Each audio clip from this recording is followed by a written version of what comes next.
What is up, everybody? Welcome back to our third annual Spooky Scary Time. And for the month of October, I'm gonna be dropping spooky, scary, weird, bizarre, eerie, unexplained, personal scary stories or personal true scary experiences on the YouTube channel. Now, my YouTube channel is very weird because it goes from music to church to touring to lifestyles, advice, and I understand. But if there's one thing that is certain is my love for horror, and especially for this month, I just drop content, weird, scary, bizarre things. Now, don't get me wrong, there will be some interesting vlogs in between and stuff like that, but I would try to keep everything true to the nature of horror and scary. Now, before I continue talking, don't forget to like, subscribe, share, hit the notification button so you won't miss out none of the episodes of Spooky Scary Time and none of the interesting stuff that I will be dropping the month of October. Now, horror growing up was something we were forbade to watch in our house. We couldn't watch it, we couldn't talk about it, I couldn't read any scary books. I had to sneak horror books, like scary stories to tell in the dark,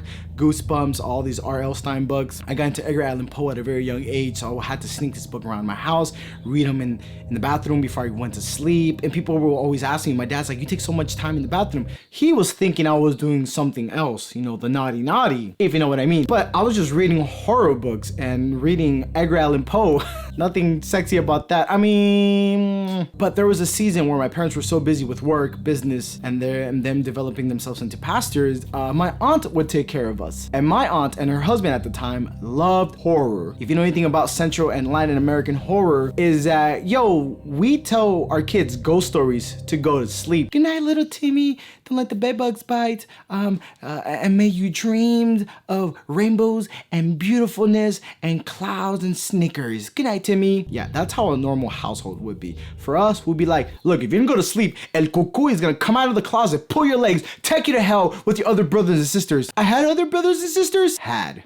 Good night, Ramosito Santiago Dominguez Sagastumo El Quince. Yeah, that's how our lives were growing up. If you are from Guatemala, Mexico, Central America, even South America, Sudamerica, you know what I'm talking about. But the very first horror movie I remember watching, this was before my aunt would take care of us. I was at least 4 years old.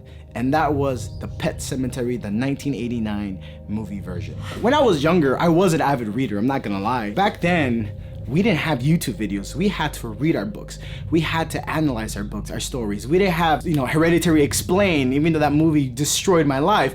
We didn't have explain videos. We just literally had to study, read, go into the depths of this book, of the mastermind, the writer, Stephen King himself, and break everything apart. But there was a movie that came out in 1989. I didn't read this book until 2019. This book is so freaking good, and as much as Stephen King may have a bunch of other crazy, awesome, good books, personally, maybe because of the whole nostalgia of it being my first horror movie, it really marked me. It really left a mark. Now, there is a 2019 version remake horror movie that I'm not gonna speak much about, even though I did see it. But this episode or this conversation is not a movie review. But if you want to go watch it, go ahead. You may get a kick out of it. But the 1989 movie version was really, really interesting. Now, if you don't know anything about this book or this story, spoiler alerts to the literature, out of respect to the literature and out of the movies, spoiler alert, and even for yourself. So go watch it or go read the book.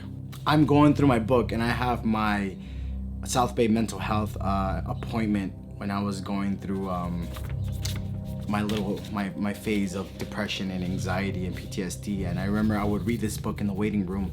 So this is probably why this book is so close to me, because I was losing my mind. Now, a little story about the book though. It's about a mom and a dad. Dad is a doctor. They moved to Maine with their son and daughter.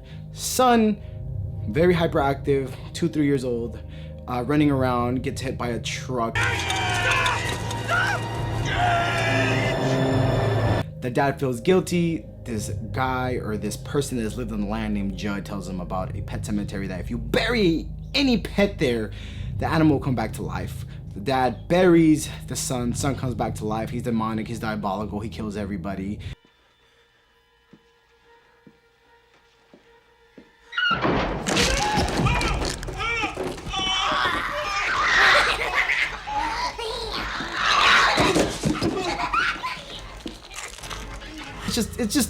It's a freaking Minef, all right? Pet Sematary is a Minef, okay? okay?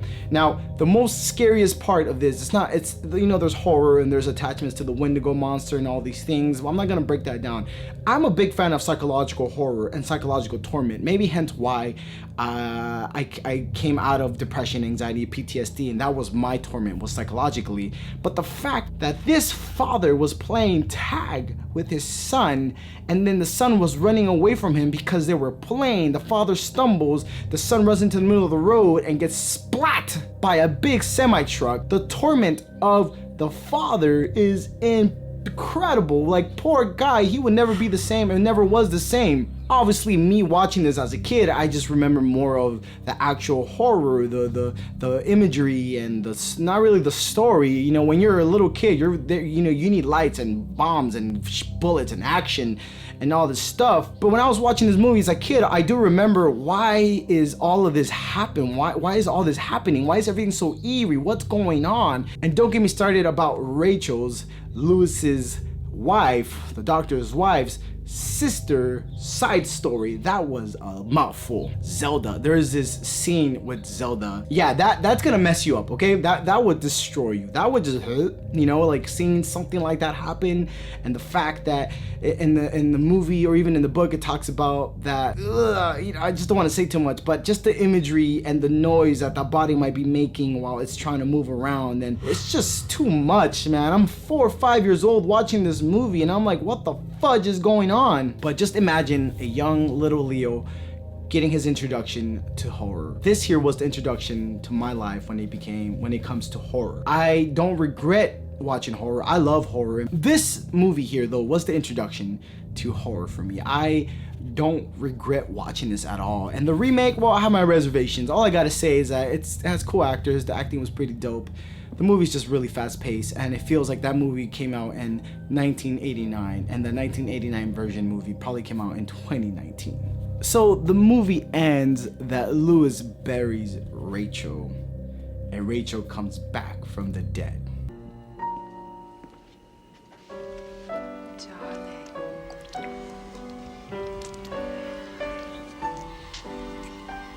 Now, there's so many key elements I did not mention about the movie, but Jesus Christ, he buried his son, he didn't learn his lesson. He buries his wife, he didn't learn his lesson. The last sentence of this book says, a cold hand fell on Lewis's shoulder. Rachel's voice was grating, full of dirt. Darling, it said. She's dead. She came back from the dead. I don't think she wanted to make another little baby. I think she wanted to kill him. It's like, this is mourning at its best in a very descriptive way. It's like, as much as somebody's passed, it's so hard to accept their passing. And Lewis had a horrible time accepting the traumatic passing of his son that led him to be buried, bring him back. The son comes, he's not normal. And that's kind of why I love the fact that cemetery is spelled wrong. Here it's spelled Sematary, and the actual spelling of cemetery in the English dictionary is Cemetery. Anytime, and this is something I learned from reading a lot of books, especially from Mark Twain, one of my other all-time favorite writers, is that anytime something is misspelled, it means it's unnatural, it's inhuman, it's not proper, it's not correct. There's something wrong about it. In the book of Adventures of Huckleberry Finn, Mark Twain talks about civilization with an S, not with a C, meaning that in that time, the world, especially the US, was not civilized. They thought they were. So to make fun and to poke fun of how the world was being run or the country was being run, he misspelled the word civilized. As how cemetery is misspelled here. It's unnatural to bring somebody back from the dead and expect them to be, oh, everything's okay, everything's all right. You cannot bring something back from the dead and expect it to be normal. Once something dies, it's meant to be buried and let alone and move on. This book goes deeper than what you can imagine. You have the horror story of a father losing his son due to a simple game of tag or just a simple game, right? And then you have him burying his son, his eventual and his wife eventually in a cemetery that brings him back to the dead, which is inhumane. Then you have the psychological torment of a father failing as a man to be a caretaker, a provider for his family.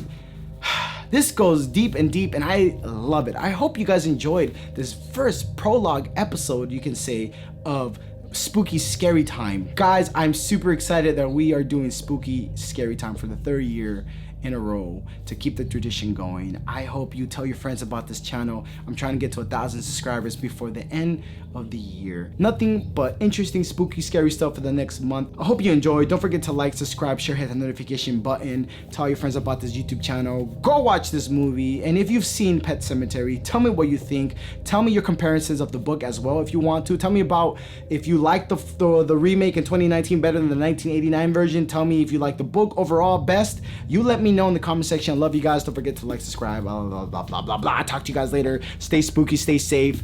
And I'll see you guys in the next episode. Bye.